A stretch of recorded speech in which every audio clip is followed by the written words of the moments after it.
Llegamos arrebatando. Fue la frase elegida por Mazatlán FC al hacer su aparición en redes sociales, como si se tratara de un grupo de temidos corsarios que se adueñan de las embarcaciones que navegan por el Pacífico. Así, se apoderó la nueva oncena del fútbol mexicano de la cuenta de Twitter de Monarcas Morelia. Bastó con un solo clic y unas cuantas firmas en la Federación Mexicana de Fútbol para borrar los casi 70 años de tradición del equipo purépecha. A partir de la apertura 2020, solo quedará en la memoria de los aficionados las tardes en las que recorrían las calles aledañas al Cerro del Quinceo para darse cita en el Morelos, corear los goles y llorar las derrotas de la monarquía. Sin embargo, este tipo de prácticas que atentan contra el espíritu del fútbol y que en cualquier parte del mundo pudieran parecer inverosímiles, en México son parte de la vida cotidiana del balompié profesional. Basta con recordar la metamorfosis de Jaguares a Querétaro, San Luis a Chiapas, La Piedad en Veracruz, Lobos Buap en Juárez, Unión de Curtidores en Puebla, Nesa FC en Delfines del Carmen. Así las cosas en el fútbol profesional mexicano, donde no importa la tradición, el arraigo o el amor a los colores. Aquí, el único valor, como en cualquier negocio, es el del dinero. Ahora los equipos se venden al mejor postor.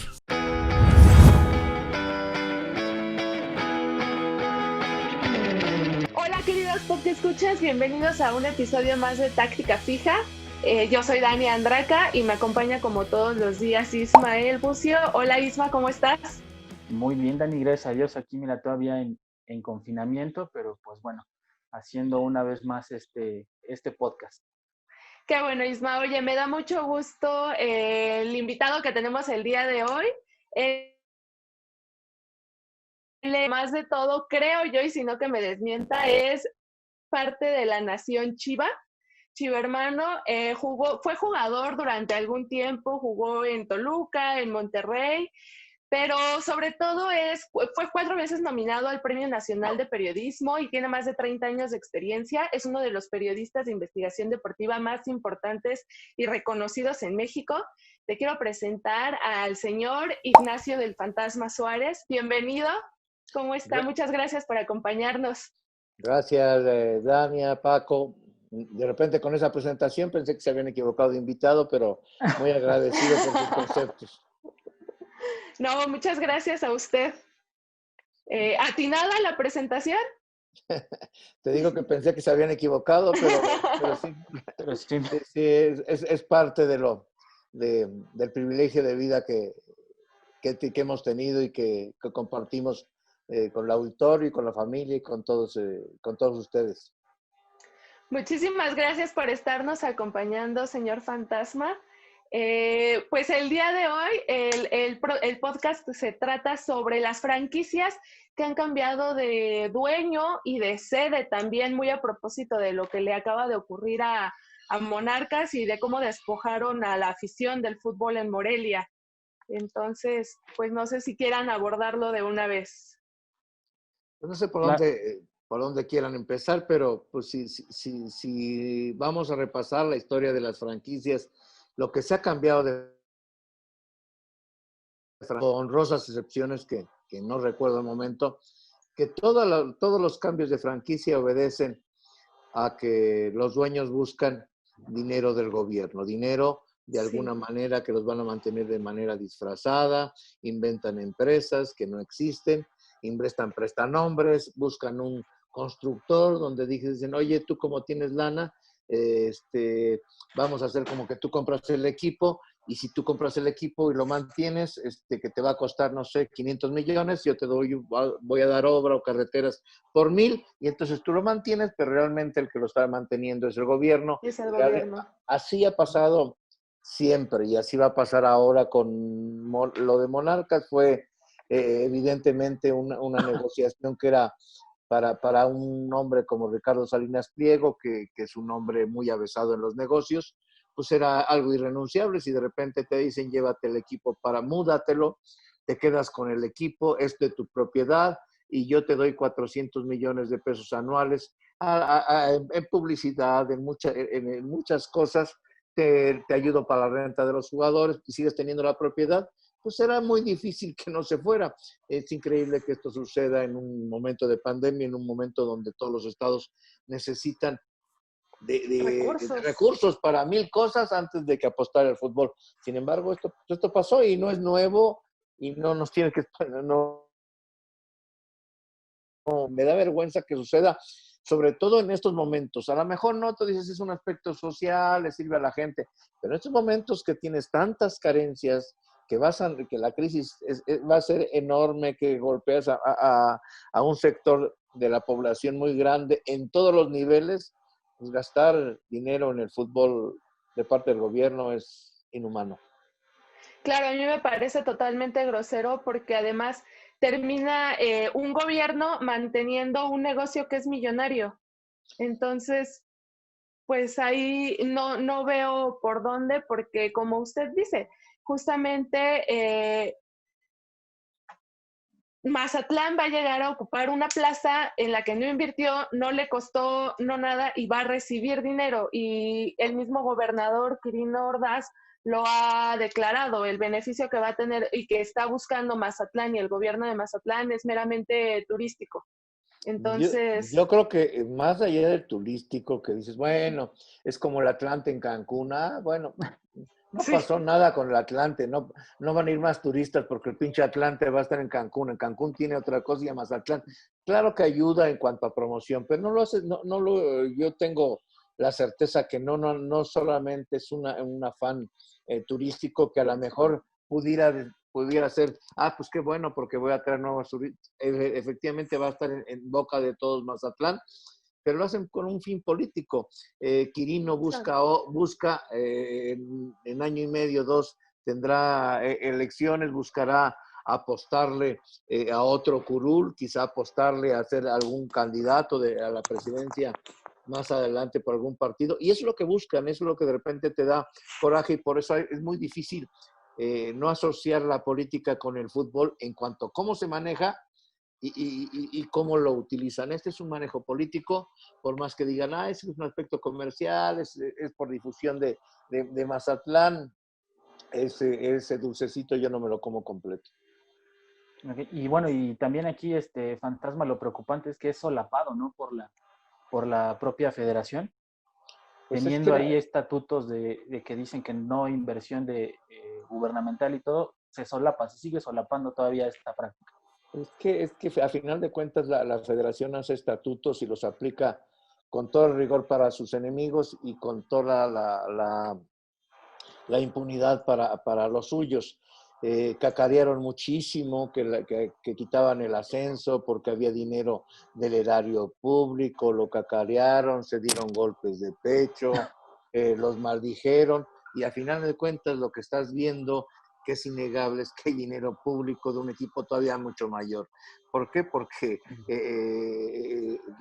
lo que van a manejar de presupuesto, 400 millones para la operación Sí. del equipo, más lo que vendrá seguramente en publicidad oficial, lo que veremos en Televisión Azteca, es como han operado siempre. Vamos a ver reportajes donde Mazatlán y Sinaloa es casi como Monte Carlo, Suiza o Ginebra, y donde veremos que Quirino Ordaz es el político con Mandela, que es el político que todos estamos esperando, porque eso es lo que compró el gobierno, compró publicidad, compró sí. para política y turística. Y eso es lo lamentable, que los reglamentos los aplican a conveniencias. No certificaron a muchos equipos, nunca les dijeron por qué, y ahora de repente una mudanza en 30 días, valiéndoles todo. ¿Qué razón había para mudarse? Había una mala afición, ¿no? Estaba dentro de las 10 mejores aficiones y en promedio. Era una ciudad sin grande inseguridad, dentro de la inseguridad que hay en todo el país. Pues no había un solo motivo más que el negocio político y dinero del erario que los hiciera mudarse, y eso pasó. Claro, incluso se habla de que Ricardo Salinas Pliego le habría pedido a Monarcas 400 millones de pesos por no llevarse al equipo. Lo mismo que le daban Exactamente, lo mismo que le va a dar el gobernador de Sinaloa. Una subasta, un chantaje. ¿Y sabes por qué no se hizo? Porque Silvano Aureoles no tiene dinero. Si no, Sí, los hubiera dado. Y qué bueno, porque creo que ningún estado y el país como estamos está como para regalar 400 millones. Hay un montón de de necesidades que tendrá la gente. Se han perdido millones de empleos, los medios de comunicación están pasando aceite de manera brutal, y no nada más los medios de comunicación, todos vamos a vivir una problemática económica muy grande como para tirar 400 millones anuales del dinero de los mexicanos y del dinero de los de Sinaloa. Exactamente, más cuando, como les decía, pues es un negocio millonario que no lo tendría, no lo necesitaría y cuando existen estos estatutos. Entonces, viene también de la mano justo se manejan dos tipos de formas de aplicar el reglamento, una para mis amigos y una para mis enemigos. Tanto así que el anuncio del cambio de sede lo hacía el gobernador de Sinaloa días antes incluso de que hubiera una junta de dueños en donde pudiera avalarse este cambio. Entonces, Sí, mira, en los estatutos hay un código de ética donde dice que no se puede asociar a ningún equipo o a ningún dueño directamente con ningún gobierno. Sí tienes permitido hacer algún tipo de publicidad, en cuanto a labor social, pero lo que pasa en Sinaloa es vergonzoso. O sea, no sé si Quirino es el gobernador, el presidente del equipo, el director deportivo, porque es el que anuncia primero a los cambios, las contrataciones, cuándo llegan, cuándo sí, cuándo no. Eso es lo lamentable como país. Olvídate del fútbol, lo vamos a ver, pero en estos momentos, te vuelvo a repetir, es inhumano que se ocupe dinero para eso. Lo entiendo que en las divisiones menores hay ayuntamientos, hay municipios donde juegan y le ponen dinero al equipo de la tercera división, al de la segunda, y si bien hay otras prioridades, creo que también eso sí lo justifico y en algunos casos lo aplaudo, porque ese dinero que sale del erario para mantener un equipo de la tercera división, que a lo mejor es 1 millón o 2 millones de pesos el año, les sirve también de un vínculo social con los jóvenes que juegan ahí, a que es su equipo profesional, a que es su Chivas, a que es su Real Madrid, y les permite rescatar y soñar a los jóvenes. Ahí justifico de alguna manera que se ocupe los recursos públicos en pequeños municipios, pero son contados y en este caso no es así. Este caso no es por labor social, este es un factor político y eminentemente económico, muy desleal para la población de Sinaloa y para los mexicanos. Sí, totalmente. O sea, se habla de que... Y ahora también... Perdón, Isma, dile. No, dale. No, nada más era para redondear esto de que mucho se ha hablado de que la población de Morelia pierde mucho con la ida del fútbol, específicamente el aficionado, pero justo este es un tema muy importante. Yo creo que también quien más pierde es la población de Sinaloa, porque al final es su presupuesto el que se están gastando al llevarles fútbol. Sí, así es. Mira, hay diversos estudios que se han hecho en torno a los empleos indirectos que esto genera, el vendedor ambulante, el cervecero, el que vende las playeras. Y, por ejemplo, una plaza como la de Morelia, pues les daba prácticamente entre 1,500 y 1,700 de empleos indirectos que evidentemente se perdieron, pero que se van a ganar de alguna manera en Mazatlán. Vamos a ver cómo le va a Mazatlán en el sentido de que el fútbol no es el deporte favorito. Allá son los Venados de Mazatlán, es el béisbol. Todos sabemos que los del béisbol odian a los del panball. Como novedad, seguramente la gente irá. Al principio no va a ir porque van a hacer partidos a puerta cerrada, pero la gente tampoco no es tonta. No es nada más llevar al equipo, porque ahorita por novedad a lo mejor irán cuando las puertas se abran. Pero si tengo un equipo que no es competitivo, si me voy a llevar a Chavito y soy un equipo que está ahí en los últimos lugares, la gente lo va a abandonar y no es fácil mantener y darle identidad a un equipo. Ojalá les vaya bien, porque el menos culpable de todo esto es la afición de bueno que tiene un equipo. No, ellos no lo eligieron. Qué bueno, ojalá lo disfruten, ojalá les vaya bien, pero es un riesgo muy alto el que se está corriendo en cuanto a la inversión que está haciendo el gobierno. Que dirán que no, dirán que son empresarios, inventarán cosas como siempre, cosa que no es cierto. Bueno, Claro, pero tal basta vez ahí, está...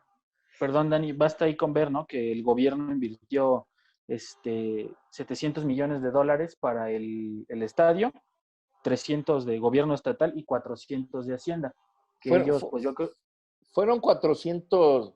Mira, esa es una historia que, ajá, en la que estoy trabajando.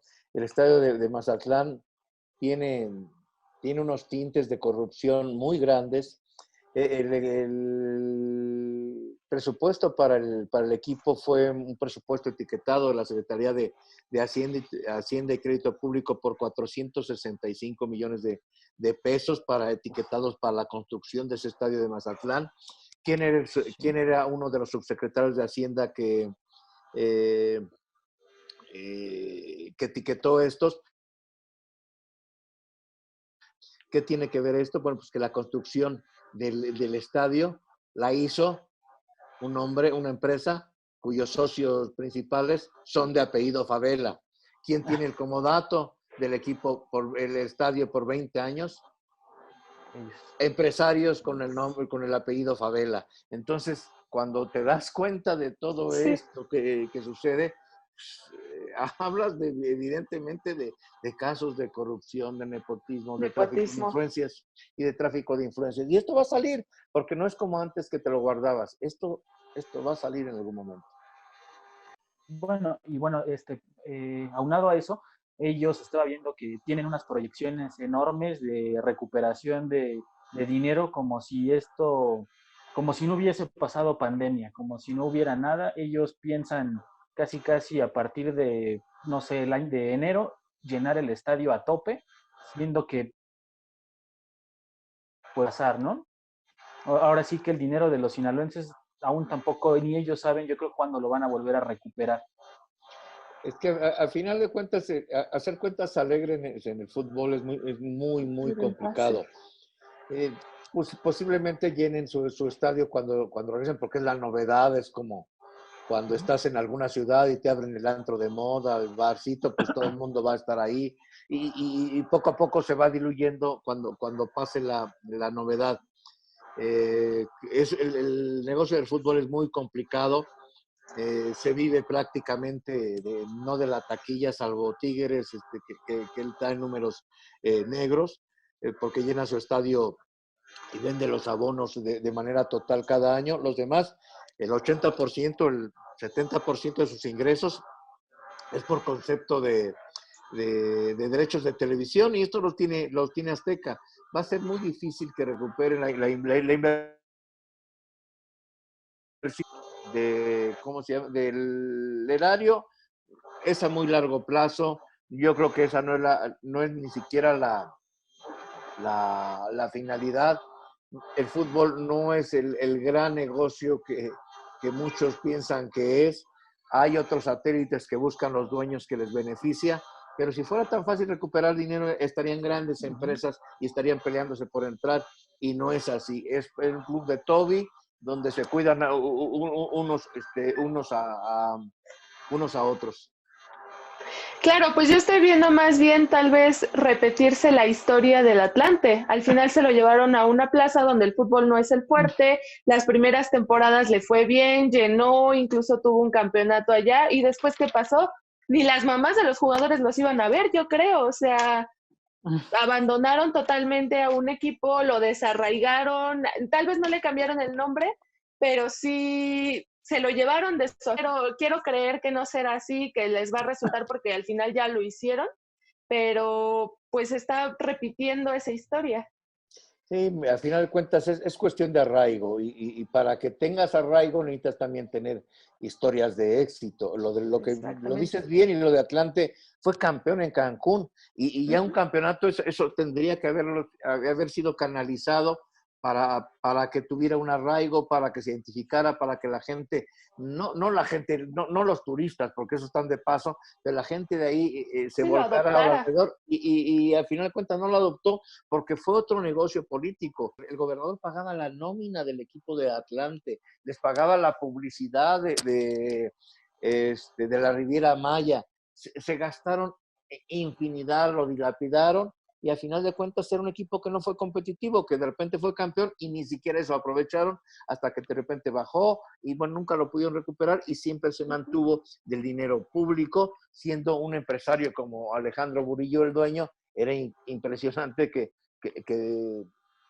vivieras de la caridad del erario con gobernadores corruptos, y todos los que han estado involucrados, gobernadores que se han metido han tenido problemas en la cárcel. Borge, de Atlante, que estuvo ahí, está en la cárcel. Reynoso, de Aguascalientes, que hizo lo mismo con Televisa cuando se iban a Necaxa, y que le cedió terrenos y el estadio, terminó en la cárcel. Y así podemos repasar a Duarte, que hizo lo mismo con Veracruz, pasó lo mismo. Se salvó en Chiapas, pasó con Mendicuchía. Hierro no le pasó a Manuel Velasco, de milagro, porque tuvo alguna protección, porque sigue siendo senador. Si no, hubiera pasado exactamente lo mismo. Siempre terminan estas historias así, y yo quisiera equivocarme, ojalá me equivoque por la gente de Mazatlán, pero esto va a terminar más o menos de la misma manera. Sí, exactamente. Perfecto. Y bueno, ya que estamos tocando aquí el tema del Atlante, querido Fantasma, ¿cómo ves esta triangulación Xolos, Querétaro, Atlante? Mira, al final de cuentas fue un gran negocio para Jorge Hank. ¿Por qué? Porque primero compra al equipo de Querétaro, porque el Grupo Imagen estaba pasando aceite de manera increíble. No fue lo que pensaban que era el fútbol, no supieron manejarlo, se metió gente que no tenía ni idea y empezaron a perder dinero, aunado a que invirtieron en la televisión y no les ha ido nada bien. Empezaron a tener que recortar mucha gente antes de la pandemia, despedir mucha gente de Excelsior, de Grupo Imagen, a recortar muchas cosas, y tuvieron que deshacerse del equipo, y el equipo, la verdad, no puedo decir que se lo regalaron, pero hizo una gran negociación Jorge Hank, porque ni siquiera lo tuvo que pagar de cash. Él pagó $5 millones y se lo dieron con una carta de crédito. Mira, no hay bronca, cómpranos, pero no tengo la lana, no, te damos el crédito. ¿Por cuánto? Por $27 millones. Ahora va. Le dieron el crédito, con eso pagó 5. Oye, pero yo me quedo con los jugadores y haz lo que quieras, viene la pandemia. Y en estos tiempos, si puedes vender, pues maravilloso. Todo el mundo va a vender porque son tiempos muy complicados. Son pocos los que quieran comprar, y cuando aparece este grupo inversor del lado de la Riviera Maya y le ofrecen tomar a Querétaro, y él dice, bueno, pues te los vendo pero sin jugadores. Sí, te lo vendo y tú pagas mi crédito y me das lo que he metido más 5 millones. Sí, a todo le dijeron que sí. Y vende un equipo, vende la casa, pero sin muebles. Y así se lo compran. O sea, a final de cuentas, hizo un gran negocio porque se quedó con los mejores jugadores del equipo, los jovencitos que tienen mucho futuro. Grandes promesas, claro. Grandes promesas. No le dejó ningún jugador. Le va a prestar a lo mejor 5 o 6, y todos los demás los tendrá que hacer el equipo de Atlante. Pues fue un gran negocio para Jorge Hank, que pudo desprenderse, porque él decía, es una gran, platiqué algunas veces con él, dijo, es que Querétaro es una gran plaza, la verdad es una zona segura, tiene mucho desarrollo industrial, tiene un gran potencial, pero al final de cuentas la pandemia quitó todo. Sin ingresos era difícil mantener 2 equipos, y bueno, pues sucedió esto. Sí, así es. Revisando la lista, mi Fantasma, son 11 de Querétaro que pasan directo a Xolos y 11 del Atlante que pasan a Querétaro. Y si a eso le sumamos toda la plantilla directiva, pues ya nos da un total como de 17 personas, más o menos. Fueron todas las fuerzas básicas. Se iban a quedar en Querétaro los que no quisiera Xolos y los que no se pudieran ir para allá. Pero lo vendieron sin jugadores. No ha salido toda esa lista completa. Sí vi esa lista que mencionas, donde está Castillo, donde están muchos, pero ¿sí? Son todos. O sea, lo compró sin un solo jugador. Los chavitos que por alguna razón no le interesen a Xolos o no le hayan interesado, y chavitos que a lo mejor están estudiando ahí en Querétaro, que sus papás no los dejen emigrar al proyecto de Querétaro. Y entonces te quedas con haces una gran inversión porque tienes que pagar el dinero de una nueva franquicia que es muy cara. Y tienes un equipo del ascenso. Y entonces, bueno, pues ¿cómo vas a armar esa casa? Pues te llevas los muebles que tenías para esa casa nueva, los muebles viejitos, y entonces agarras pues lo que tengas de Atlante. ¿Van a ser 5 o van a ser mucho más? ¿Por qué? Porque necesitas esos muebles viejos para tu casa nueva. Eso lo entiendo porque si ya invirtieron en la compra de un equipo, no van a invertir tampoco 15 o 16 jugadores importantes, van a armar su casa con los muebles viejitos y el Atlante, que jugará en la Liga de Expansión, no saben en dónde, y como ya no hay ascenso, pues puedes tener por ahí, vas a conseguir jugadores prestados de 10, 15 mil, 20 mil pesos y vas a competir ahí mientras ver qué pasa. O sea, eso es lógico si lo ves como alguien que acaba de comprar una nueva casa y no tiene muebles, pues se lleva los muebles que ya tenía y esos son los del Atlante. Perdón la analogía. Claro. No, está muy bien. Y bueno, mi fantasma, ¿cómo ves esto de que le entre Greg Taylor y Manuel Velarde, que anteriormente eran o siguen siendo más bien promotores de fútbol, Pero es que de futbolistas? Pues se supone que ya hay ¿cómo es? Un escrito donde Greg Taylor asegura que ya no es agente y claro, todo entrecomillado, según Enrique Bonilla hace poco, entonces... Hay que ser claros qué es lo que pasa. El tema de los promotores y los representantes está bien satanizado porque la mayoría de ellos son unos corruptos, unos ladrones que venden un jugador de 3 pesos en 100 pesos para repartirse la comisión entre el directivo y ellos. Así trabajan los representantes y los promotores. No es nuevo en el fútbol mexicano. Claro. Era muchísimo peor, pero muchísimo peor lo que pasaba con Celaya en años pasados. ¿Por qué? Porque Guillermo Lara, un hombre que ha sido investigado por la DEA por lavado de dinero, por asociación delictuosa con traficantes colombianos, que es persona non grata en el fútbol mexicano. Bueno, pues era dueño y fue socio mayoritario junto con la familia Achar del Celaya y decidía y compraba y hacía todo. Tampoco es nuevo que aparezcan, que sean, que tengan socios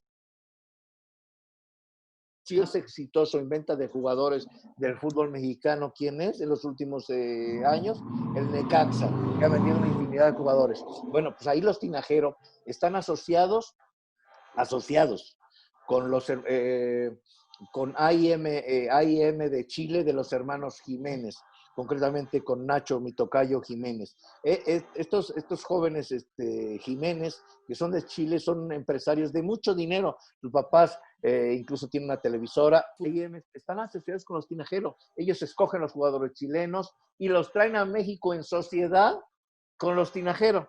Los llegan, los ponen en la vitrina y luego los venden. Les ha ido maravillosamente. El fútbol es un negocio. Que pierden identidad, pues no les importa mucho, a lo mejor no van a ser campeones, pero han ganado. Su negocio ha sido el más rentable que han tenido. Y eso existe. Ahora, viene lo de Greg Taylor y lo de Manuel Velarde.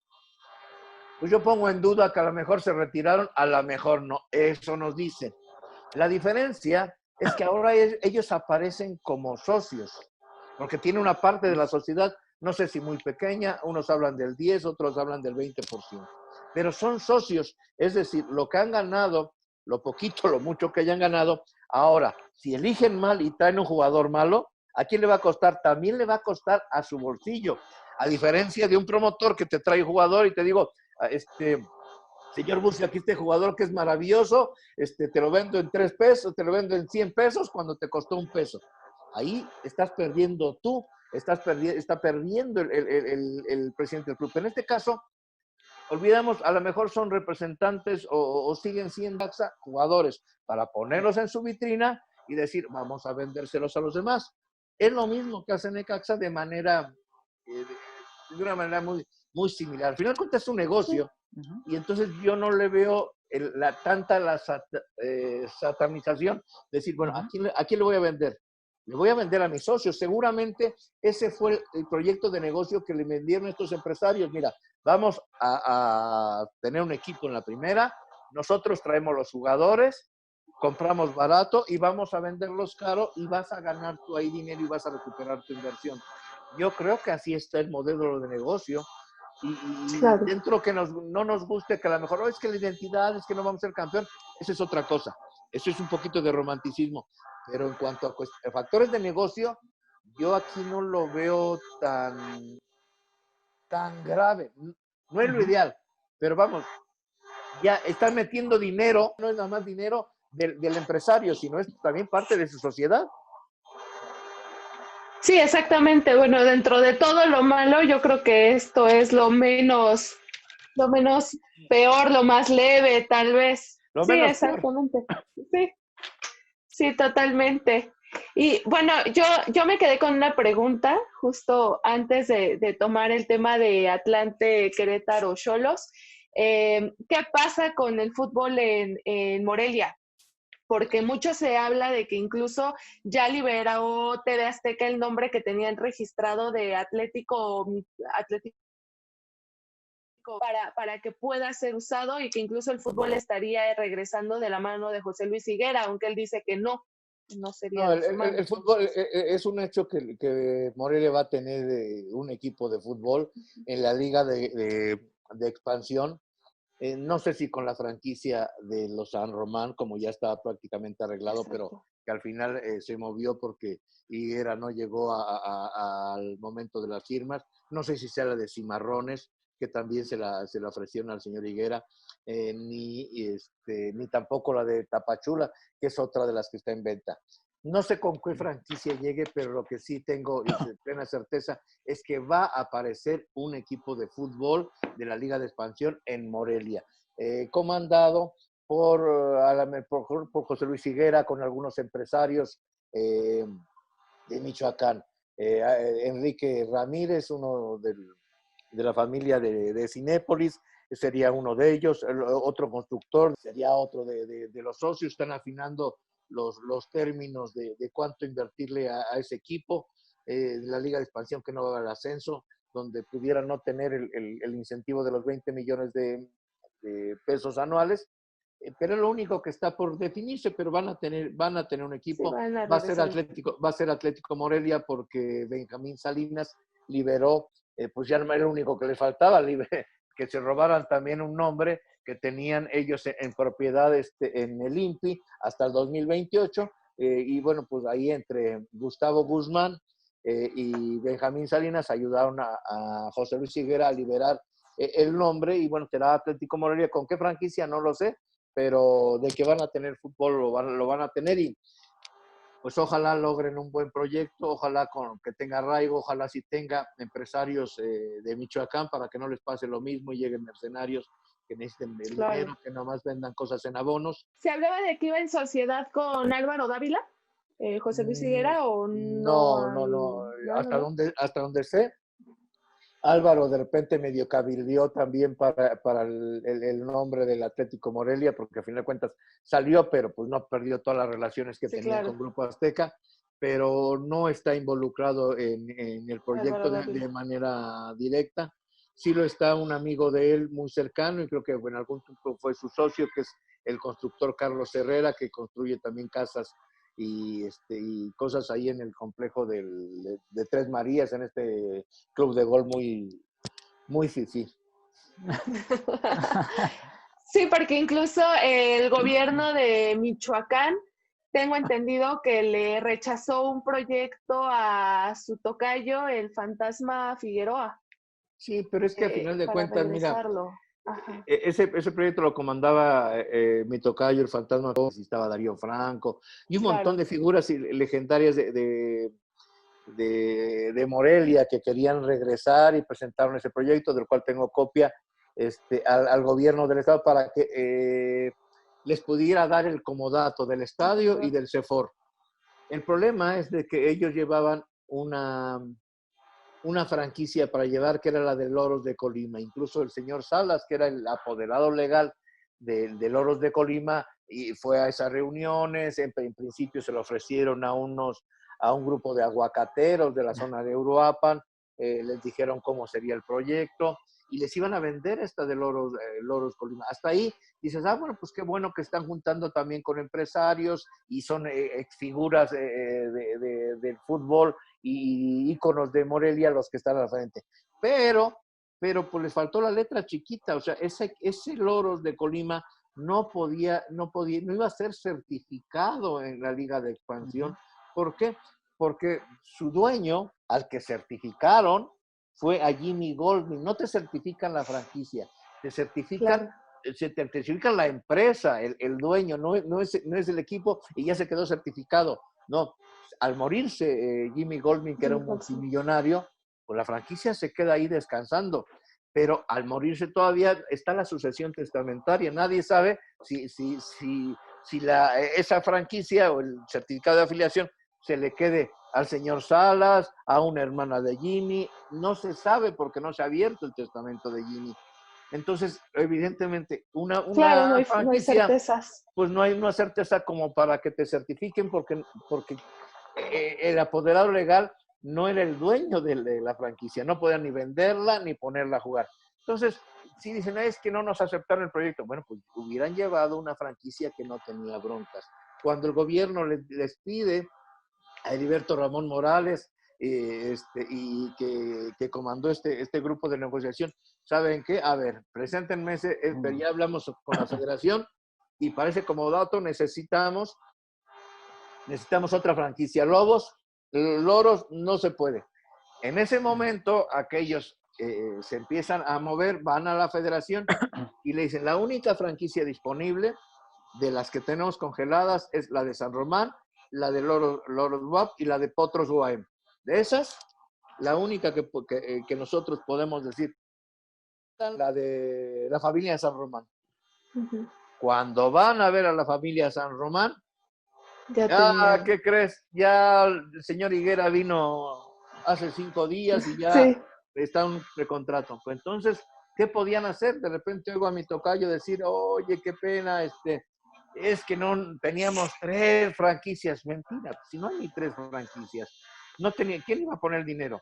Iban a poner empresarios del aguacate y les habían dicho, bueno, hay que poner 30 o 40 millones de pesos por la franquicia y luego 30 o 40 por operar. Y creo que ahí se equivocan lamentablemente el fantasma Figueroa y la gente que lo rodeó.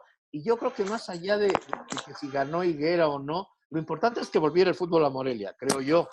Lo importante es que tuviera, no importa quién. Bueno, pues que se suban al barco de Higuera. El hecho es que hagan que entre todos hagan un gran proyecto con identidad. Yo no veo porque, ya perdí, aquellos son los pinches malos y yo soy el bueno. No, si piensan en verdad en Morelia, pues subirse todos al marco y vamos a sumar. ¿En qué sumamos? Ya si te mandan a la goma, entonces sí podemos criticar a los otros, pero menos se me hace hasta muy poco falto de empatía el que digan aquellos nos engañaron y nosotros éramos los buenos. Súbanse al mismo barco. El barco se llama Morelia. Claro, más cuando pueden ellos quizás sumarle identidad al proyecto. Claro, y sumen. Exactamente. O sea, yo ayer me peleé en Twitter con Higuera y me seguí peleando. No es algo que a mí no es el empresario que yo hubiera elegido, pero es el que está al frente y quieras o no tiene relaciones. Sí. Y entonces, amalgando los que tienen identidad, Heriberto, el fantasma, los empresarios, los Ramírez, si logran hacer un equipo homogéneo, van a ganar Morelia, más allá que esté el que esté al frente. Claro, más porque digo, es una plaza a la que ya le arrancaron a su equipo y entonces ahorita va a querer arraigar otro equipo, entonces, y es una plaza donde el fútbol sí es el deporte, entonces. Yo creo que ahí se necesitan todos, todos se tienen que subir ese barco, se sumen, o sea, ellos, si yo fuera el fantasma, les diría, vamos a sumarnos, vamos a lanzar una carta abierta, para decir, aquí estamos, ¿en qué ayudamos? Con nuestra experiencia, con nuestras relaciones, con nuestra identidad. Ya volvió el nombre, más allá de cómo haya sido, ya está el nombre. Eso es lo más importante. Y yo creo que regresaría, yo creo que saldría ganando la afición de Morelia nuevamente reviviendo al Atlético Morelia. Yo creo que sí, pero también tiene que ser un equipo competitivo porque a Morelia le quitaron un hijo y se les fue y tendrán que hacer un proyecto que sea exitoso. Yo sí tengo plenamente la certeza que en el corto tiempo, no sé si un año o dos, Morelia va a estar de regreso, a lo mejor por la vía del ascenso o a lo mejor por la vía de una invitación, porque a medida que se den cuenta que tienen uno de los mejores estadios de México, que tienen el CEFOR, uno de los mejores desarrollos de infraestructura deportiva, seguramente tiene todo y debería estar en la Liga de MX, porque tampoco es un equipo que tuvo ningún problema, la afición responde. Morelia en el corto plazo, 1 o 2 años, estará en el máximo circuito, estoy cierto.